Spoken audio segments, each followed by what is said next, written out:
Assalamualaikum warahmatullahi taala wabarakatuh dan selamat kembali ke YouTube channel aku, Saiful Islam Vlog. Kepada korang yang dah subscribe, yang dah like dan juga view, aku ucapkan ribuan terima kasih.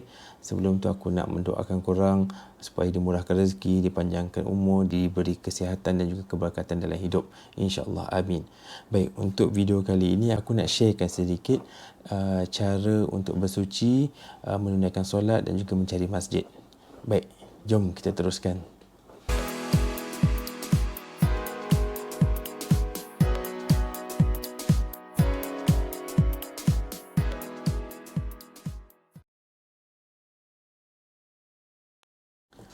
Baik, untuk bersuci ni sebenarnya sangatlah penting, terutama sekali kita sebagai orang Islam.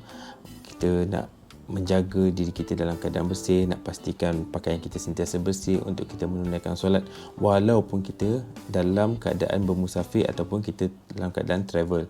Baik, pertama sekali, travel ni sebenarnya dia ada dua, musim panas ataupun musim sejuk. Musim yang lain tu kita tak campur sebab ini adalah dua musim yang paling ketara lah. Paling kerap orang akan menggunakan tandas adalah pada musim sejuk, sebab waktu ni semua orang mudah untuk membuang air kecil. Jadi nasihat aku untuk perjalanan pada musim sejuk ni, kita kena selalu merancang lah. Kena tetapkan masa kita bila kita nak menggunakan tandas, bila kita nak buang air kecil, bila kita nak buang air besar. Jadi pada waktu-waktu tertentu ni kita boleh menjimatkan masa. Seterusnya kita perlulah untuk plan perjalanan kita supaya tidak mengganggu. Lebih-lebih lagi kalau kita travel secara berkumpulan ataupun secara rombongan yang besar.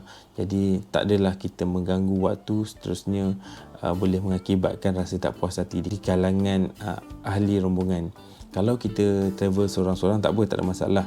Untuk penggunaan tandas, contoh di luar negara, kebiasaannya diorang akan pakai tandas kering. Tak seperti Malaysia, kita pakai tandas yang basah.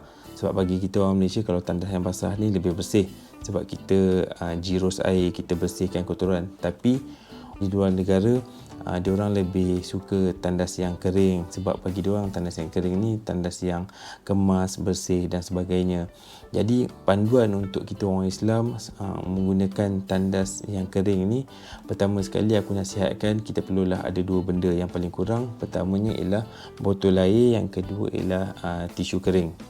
Untuk penggunaan tandas ni, kalau kita tak biasa menggunakan tandas kering, sebabnya tandas di luar negara ni kebanyakannya dia tak sediakan paip air. Jadi aku sarankan untuk korang menyediakan satu botol air untuk tujuan pembersihan. Ataupun kalau nak jimat lagi, korang boleh guna tisu. Tisu tandas tu, mula-mula lepas korang selesai kodok hajat, sama ada buang air kecil ataupun buang air besar, lap dulu di kawasan yang berkenaan. Kemudian bila korang dah pasti kering ataupun dah bersih, baru korang mula menggunakan air botol. Sebabnya kita nak menjimatkan air. Jadi korang tak perlulah nak pakai 2-3 botol air yang boleh membebankan korang. Kemudian elakkan untuk menggunakan tandas di restoran, sebab kebanyakan restoran tandas hanya dibenarkan penggunaan dia untuk pelanggan restoran saja. Adapun kalau kita orang luar, memang selalunya diorang tak bagi. Kalau kita kat sini di Malaysia ni, mungkin kita biasa macam tu, tapi di luar negara selalunya diorang jaranglah diorang akan benarkan. Jadi korang kena alert benda ni. Dan satu lagi, kalau korang nak cari tandas, yang paling senang adalah di fast food seperti McDonald. Tapi selalunya lah restoran-restoran macam McDonald's ni, dia punya pengguna tandas tu ramai. Jadi korang kena beratur. Jadi benda ni akan ambil masa lah. Satu pantang ni, kalau korang dah tak tahan sangat, tapi tolonglah jangan korang pergi ketuk rumah orang nak pinjam toilet. Benda ni tak pernah berlaku lagi pada aku, dan aku harap benda ni tak akan jadi kat korang. Tapi kalau dah terpaksa, korang boleh try lah kalau berani. Tips aku juga, macam contoh kalau mengikut pengalaman aku sendiri, selalunya aku akan menggunakan tandas ni dekat shopping mall lah. Tandas tu tak ada air ataupun tak ada paip air, aku akan pastikan aku akan bawa sebotol air besar. bukan yang besar betul tu, lebih kurang sederhana lah.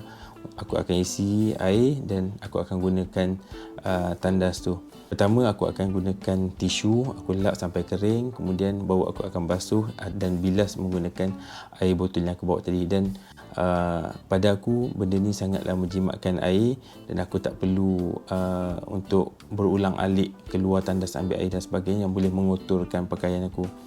Dan satu lagi, kalau aku lap menggunakan tisu, aku niat istinja, kemudian aku akan bersihkan menggunakan air. Penggunaan toilet macam biasa, macam sebelum ni aku sebut, tandas mestilah dikeringkan. Jangan berkecah-kecah. Orang tak suka tandas yang basah. Jadi sebelum keluar tandas tu, macam biasa, lap balik sebagai tanda civic kita. Untuk menunaikan solat pula, sebenarnya banyak tempat yang aku kira boleh kita guna untuk menunaikan solat. Antara tempat yang macam contoh taman permainan ke, kawasan-kawasan yang sunyi, padang, belakang bangunan, kawasan-kawasan dalam bangunan yang jarang orang lalu. Okay. Tapi sebenarnya untuk menunaikan solat ni, kita kena pastikanlah keadaan kita tu tak dicurigai oleh orang, sebab orang tak tahu kita nak buat apa kan. Niat kita untuk solat, tapi kalau kita solat dekat belakang bangunan, mungkin orang ingat kita nak buat satu benda yang tak elok. Walaupun niat kita baik, tapi kita kena ambil kira lah dalam keadaan semasa. Sebab walaupun dunia sekarang ni dia orang dah tahu dah orang Islam bersolat macam mana, orang Islam bersembahyang macam mana, tapi ramai lagi yang tak tahu dan tak nak ambil tahu cara kita solat. Sebab pada diorang benda tu bukanlah satu perkara yang penting untuk diorang fikir. Jadi nasihat aku, kalau kita ada kemampuan untuk solat dekat kawasan lapang ataupun di padang dan taman permainan, itu adalah lebih baik lah berbanding kalau kita solat dekat celah-celah bangunan, belakang-belakang bangunan dan sebagainya. Pada aku, sembahyang dekat kawasan-kawasan terbuka ni adalah lebih selamat. Jadi orang takkan ada rasa perasaan yang curiga. Untuk aku sendiri, aku sebenarnya pernah je solat dekat taman permainan. Aku pernah solat dekat dalam bangunan, tapi kat kawasan-kawasan yang jarang orang lalu. Kemudian satu tempat lagi yang pada aku favourite untuk melakukan solat ni, dekat fitting room. Selalunya aku akan cari kedai-kedai pakaian lah, macam Uniqlo ke, TK Maxx dan sebagainya ni. Aku akan ambil baju selai dua, aku akan masuk fitting room dan aku akan pastikan fitting room dia tu bukan kain langsir. Jadi mestilah pintu. Selalunya Uniqlo kot ada fitting room yang berpintu dan kita boleh lock.